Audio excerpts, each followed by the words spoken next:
Hey guys, and welcome to the Working Money Channel. CoinMarketCap, how I watch you every day and how you never surprise me in the good way. Well, there will be a day when that comes, but today, right now, the crypto market still looking fairly flat. We have seen a slight upward momentum in the crypto space. Guys, if you look at the BTC chart on the daily, BTC to USD, this is the daily. We have seen some steady growth over the last few days after Bitcoin hit that low of roughly 6,500.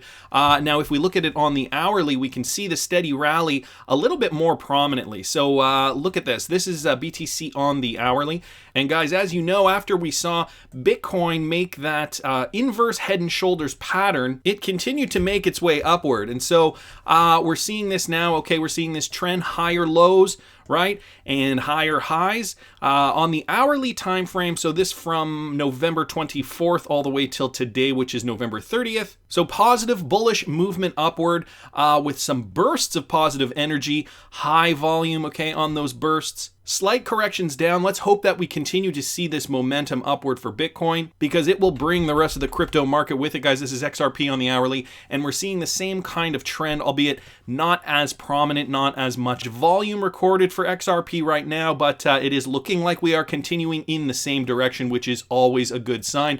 This from Rob Cash on Twitter at Rob_Cash71. Posted this article from newslogic.com. XRP receives full support on cryptocurrency swap app Faast. F-A-A-S-T. And so Ripple's digital token XRP has recently received a new means to increase its reach for better liquidity. A digital currency swap app exchange called Faast that enables users to buy and sell cryptocurrencies directly from its hardware wallets via a web-based platform has announced full support for the digital token XRP. So guys, for those of you who do not know, this is a platform where you can swap cryptocurrencies seamlessly for other digital currencies for XRP by just selecting the token and their choice, so you can just kind of swap them out. Instant trading. BitAccess is the blockchain and technology company that takes the credit for the invention of the Faast web app. Another added advantage for XRP and its holders is that Faast web app is rooted in BitAccess Bitcoin teller machine software, which implies that users can easily trade XRP with cash at BTM points in Europe, Asia, and North America. So it looks as if it is integrated into those Bitcoin teller machines that you guys see sometimes maybe in your country. I don't know. They're quite prominent in the United States, Canada, Europe. So there you have it, guys, the Faast app. I saw this as well, Ripple getting ready to enter the African market. And we heard a little bit about this from Brad Garlinghouse from that podcast interview. Right now, they're focused on those corridors that they know they can really nail, and those corridors where there is the problem, the friction, those exotic corridors, where there's already a need for fast and cheap cross-border payments instantly, where there may not be those pre-funded accounts or as many pre-funded accounts for their clients to be able to source that liquidity. That's where Ripple really thrives. Well, Brad Garlinghouse has already mentioned that their next venture, I think it was Brad Garlinghouse, already mentioned that their next venture, or rather one of the geographical areas that they want to target is Africa. And so this from Eric Van Miltenberg said that the firm is looking to enter Africa. I wouldn't be surprised as you look into the next year and beyond that we do more in Africa to address that market. Ripple already has a partnership with Flutterwave. I don't know if you guys remember that. A Nigerian payment startup that recently collaborated with Binance. Flutterwave received investments from the likes of MasterCard and some other investors. The Central Bank of Nigeria granted an approval in principle, an AIP, to the firm recently. Businesses are eyeing Africa these days. Recently, OPay, a payment firm based in Africa, got a $120 million investment to expand its business in the region. As well, Twitter CEO Jack Dorsey, now I didn't know this, so Jack Dorsey, Twitter CEO, is planning to relocate to Africa, apparently, according to this article.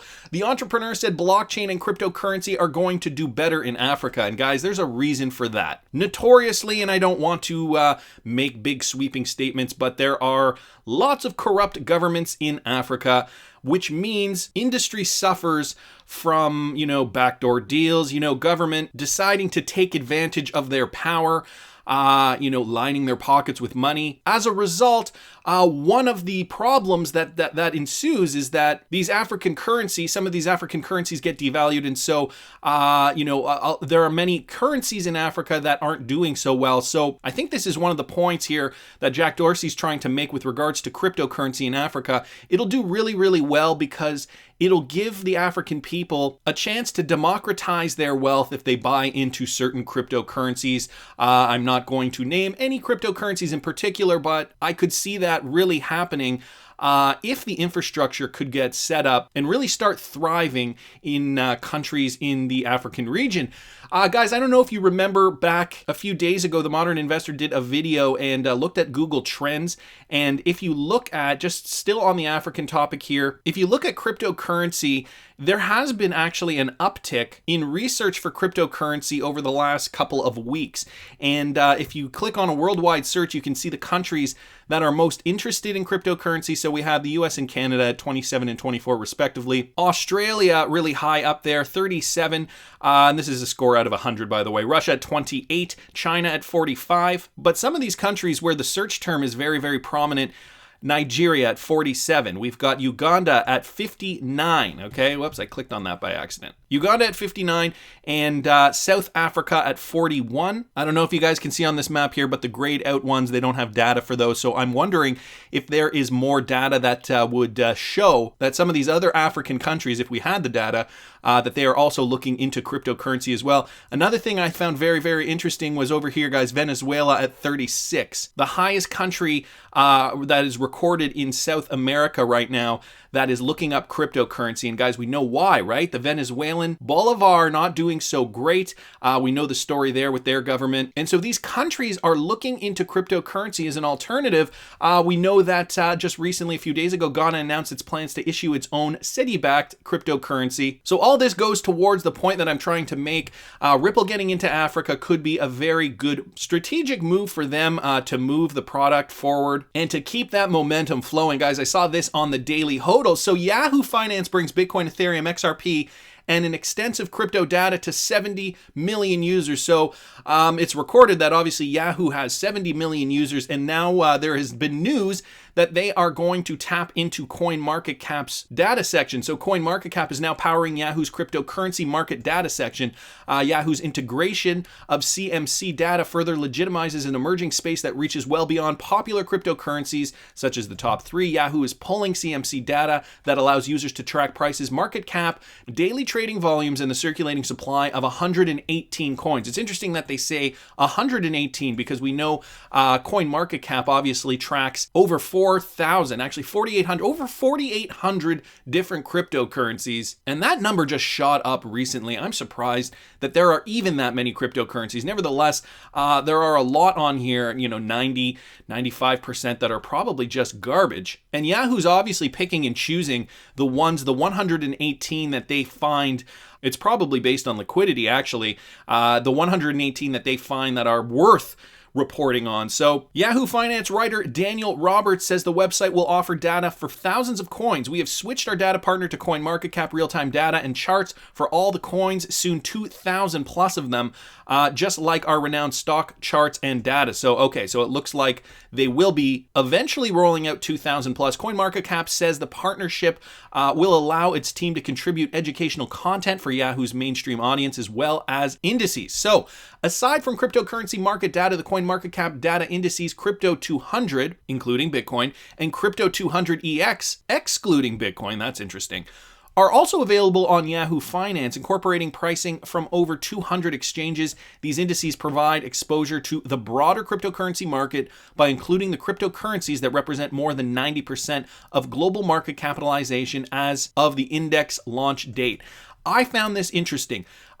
Crypto 200 EX excluding Bitcoin and Crypto 200 including Bitcoin. We know Bitcoin has a huge influence on the market and how those numbers are reflected. So they are actually stating that there are going to be two different indices, including and excluding Bitcoin. I think that is really important because it does give alternative cryptocurrency hodlers a chance to look at what the market is looking like, excluding the big Bitcoin numbers that can heavily influence the market. And finally, guys, I saw this, Ripple's DOP's Xsongs might just be the music to everybody's ears. We've talked about the music industry suffering. According to a report by NPD, only 30% of music acquired by US customers in 2009 was paid for. They talk about the idea that the music industry has been suffering because of torrents, and we've heard of the Spring Project Raised in Space, spearheaded by Scooter Braun, and how that is going to change the way artists can monetize their content. Well, guys, there's another product coming on the market, and this XRPL product is spearheaded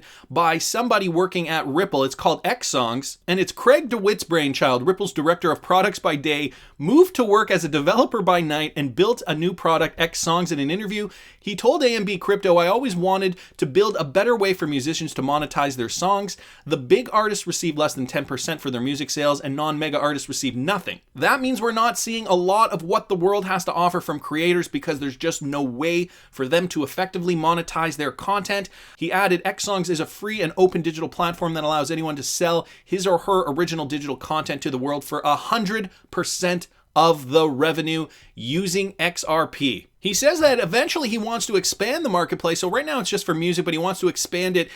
Everything digital, with songs, podcasts, digital art, video, written work, and even applications, all sold by the creators for different direct payments. Guys, you know, or rather some of you might know, I am a filmmaker, and I was looking for a great platform to put some of my older short films on. I think Xsongs might be the one, and then I'll just get paid in XRP. Doesn't seem like a bad idea to me. So I looked into it, guys. I took a look here. This is the Xsongs store. This is just the, it looks like it's still in beta. Xsongs.store is the website. Not much here right now, but bringing you beautiful music paid in XRP. I know I can't wait to check this out when this gets up and running, but I want to hear what you guys think. Please subscribe to the channel if you haven't already. Like the video if you like the content I'm providing. I always love hearing your comments. See you in the next one, guys.